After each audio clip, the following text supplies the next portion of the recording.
एक होता है टैक्टिक और एक होती है स्ट्रेटेजी। इस समय कांग्रेस जो कुछ स्वीकार कर रही है वे उसकी इच्छा नहीं बल्कि रणनीति लगती है। और ये इंडिया शब्द भी कांग्रेस का दिया हुआ लगता है क्योंकि उसके शुरुआती दो शब्द इंडियन नेशनल कांग्रेस पार्टी के शुरुआती नाम से जुड़े हुए हैं। कांग्रेस अन्य दलों के नेताओं को संदेश देना चाहती है कि नए गठबंधन में सबका महत्व है। हाल ही में बेंगलुरु में हुई मीटिंग में विपक्षी पार्टियों के गठबंधन का नाम Indian national development inclusive alliance, जिसे शॉर्ट फॉर्म में इंडिया कहा गया है। इंडिया की अगली बैठक मुंबई में होगी। जिन क्षेत्रीय दलों से कांग्रेस ने गठबंधन किया है उनके साथ कांग्रेस के मतभेद भी रहे हैं, लेकिन फिलहाल कांग्रेस ने उन मुद्दों को पीछे रख दिया है और अभी कांग्रेस के लिए देश को बचाना प्राथमिकता माना जा रहा है। कांग्रेस खुद को सत्ता का स्वाभाविक उत्तराधिकारी समझती रही है। ऐसे में यह सवाल भी खड़ा होता है कि कांग्रेस किस रणनीति के तहत त्याग के मूड में दिखाई दे रही है और वह प्रधानमंत्री पद को लेकर कोई दावा भी नहीं कर रही है। हालांकि 2019 के चुनाव और 2014 के लोकसभा चुनाव में उसने प्रधानमंत्री पद को अपनी जागीर समझते हुए कई क्षेत्रीय पार्टियों को गठबंधन करने से साफ मना कर दिया था। इस गठबंधन में कई दलों के महत्वाकांक्षी नेता भी हैं जो सोच रहे हैं कि उनमें और उनमें जैसी स्थिति शायद दोबारा उत्पन्न हो जाए।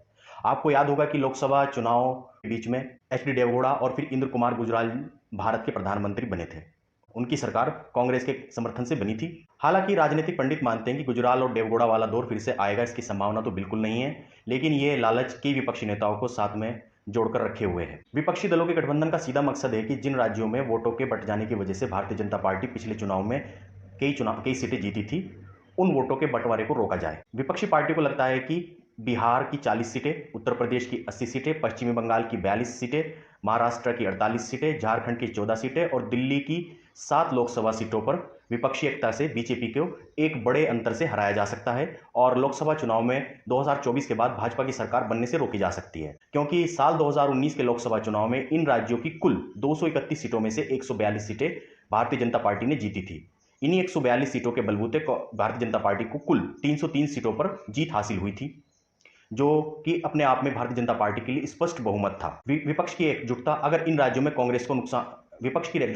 राज्यों में भारतीय जनता पार्टी को नुकसान पहुंचाती है तो कांग्रेस खुद अपने दम पर कर्नाटक और छत्तीसगढ़ जैसे राज्यों में भाजपा को पछाड़ सकती है, या फिर यूं कहें कि भाजपा से काफी सीटें छीन भी सकती है।